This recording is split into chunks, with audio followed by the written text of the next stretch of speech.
Hello, I'm Fred and I recently put a blog post up on the Beenham Lodge Old Boys site. I'll put a link below. It was about how I'd sometimes run back to the lodge rather than wait for another bus if I missed the regular one. I said I'd record a video of the journey, but as you'll see, I've had to go round the houses to get just 100 yards up the road from the school to the bus stop. Anyway, let's get going. This is Kennet School, the entrance, as you know.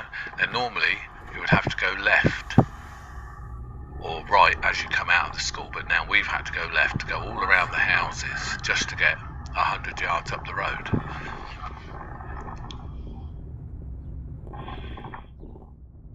Now it's all changed around here. Nothing like what it used to be.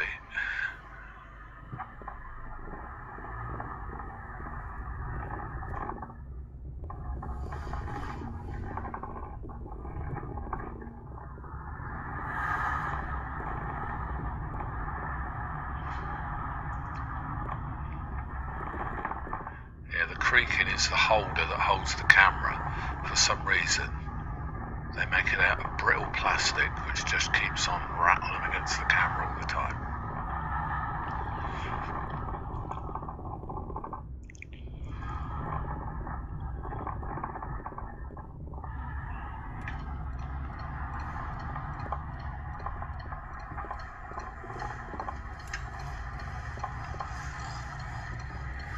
All this layout absolutely baffled me because it was nothing like this when we were at school.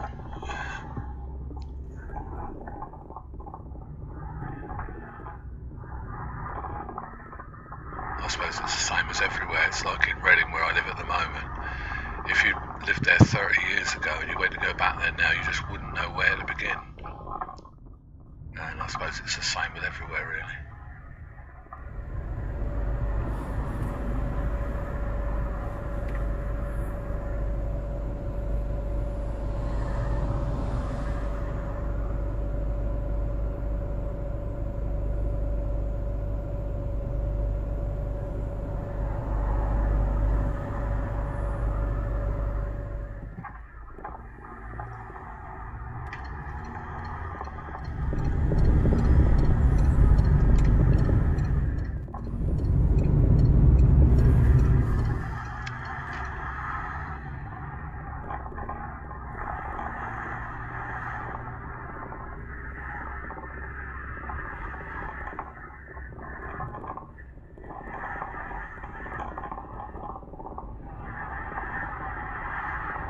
Just up here is the bus stop on the left, which the school is just 100 yards down the road there, but because they've made it a no entry to come back up the road, you have to come all the way around here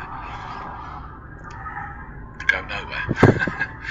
Anyway, this is the start of my run all the way along here, and just past the dead centre of Thatcham, which is the cemetery just here. It used to be all fields, and now they've just built what seems like hundreds of thousands of houses everywhere. Hiding them at the moment behind the bushes there, but there you go. Yeah, this roundabout wouldn't have been here or any of this. In fact, that used to be our old cross-country run, the school cross-country run on the left all the way up the fields there. But now it's all built on. So I don't know where they do their cross-country running.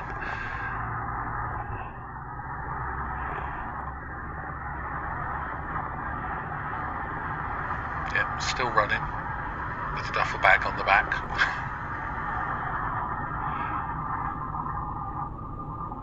This roundabout wouldn't have been here then. Just a straight through.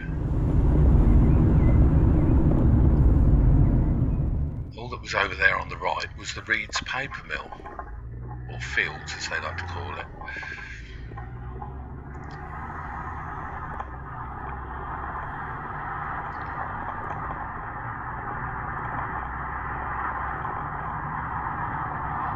Fields was the place where quite a lot of the lads from school would go up to get their apprenticeships.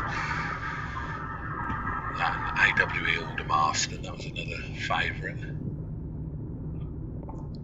I left to become an apprentice chef of all things. My tech drawing teacher wasn't very happy about it because I was, well, pretty good at tech drawing at the time, and he thought I was wasting myself. But there you go. The chefing only lasted about 7 or 8 months anyway. I was working 70 plus hours a week because they'd got rid of the chef because I'd learned it so quick. They kept me as the chef on £4 a week as an apprentice. Then when I asked for a raise, the manager, Mr. Staples, he said he couldn't pay me anymore because I was on an apprenticeship. But he seemed to think it was alright for me to work 75, 78 hours a week to do the chef's job, which I dare say he was getting paid the money to employ a chef. I'm not sure how it quite worked, but there you go. I decided to leave and I wanted to become a mechanic after that. Took a variety of jobs, working at Summerlees, which is concrete distributor. We used to make lintels and all sorts up there. Worked at Litwick Green Garage as a forecourt attendant. Worked down Star Works, again making concrete lintels down there, and several other jobs. Then eventually got offered a job as a mechanic at a job down near Waterers at Twyford. Still running, by the way. But I couldn't start that job for about a couple of weeks, so my mum's chap, who she was living with, he was a plasterer, old Norman Denton. And he said, oh, you can come in and work with me for a couple of weeks to earn yourself a few bob. So I went in with him and found I was pretty good at that.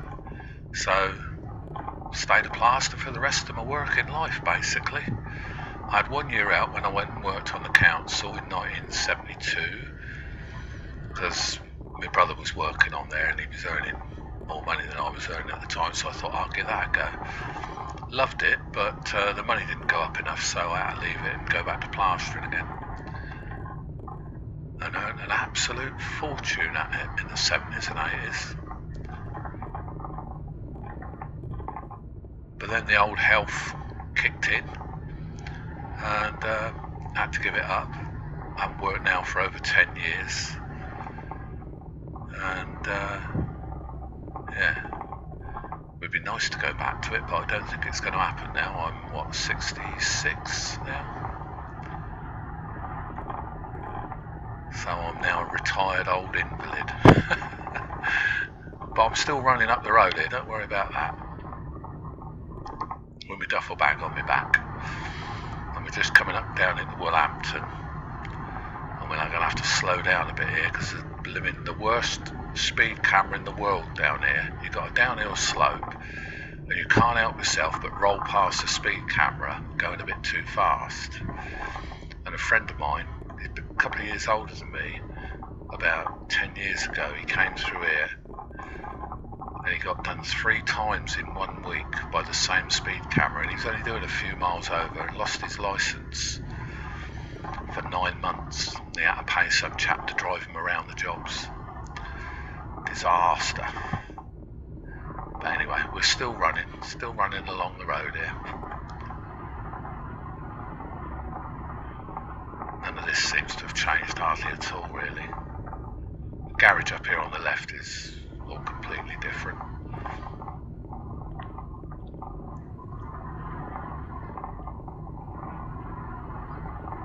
But it's quite a nice old drive along here. I'd forgotten how nice it was. It used to be a 3-lane road then, and I remember we got picked up by a big old Yankee car one morning. Me and Eric Hobbs, we were hitchhiking to school, and this big Yankee car pulled up, was driving down the road, and back along the road there, just before the speed camera, you got some nasty old bends there. He decided to overtake 2 lorries. One lorry was overtaking another lorry, and he decided to overtake the second lorry.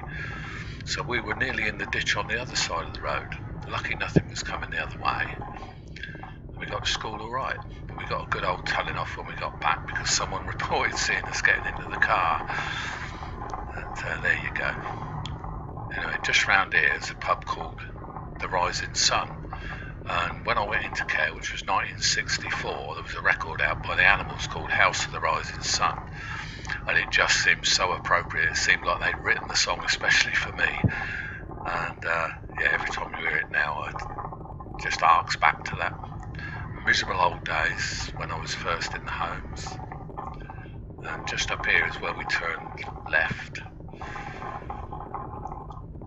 There used to be a little slip road just here on the left, but it's all been caved in now. Yeah, just there. But it's all been closed off, so you have to go up here now and then round.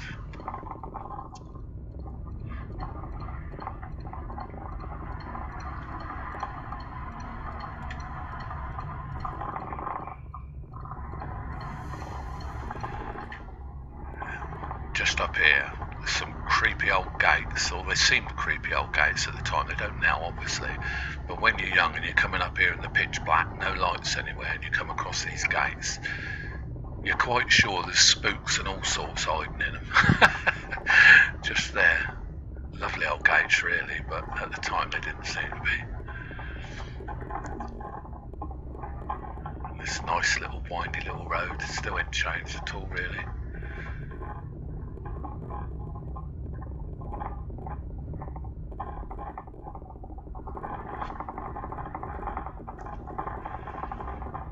We're just going to come up and approach Beenham Lodge now, and I'm going to slow down, but I've got a big old van behind me and I don't think he's going to be very happy, to be honest.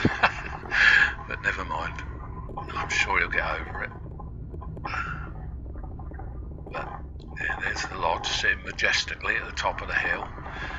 All that fencing and that's been added, and that garage and that wasn't there then. And the little cottages there, they were all just, well, there was a little cottage, but the garage by the side was just sort of workshop areas. And anyway, that was the trip. That was the road run all the way from school back to Beenham Lodge, and kept me fit and healthy, I suppose, which is the main thing. There's the angry van going past. Never mind. Right, I'll stop it here then. Thank you for watching. Don't forget to share and like and subscribe. Thank you very much. Ta-ra.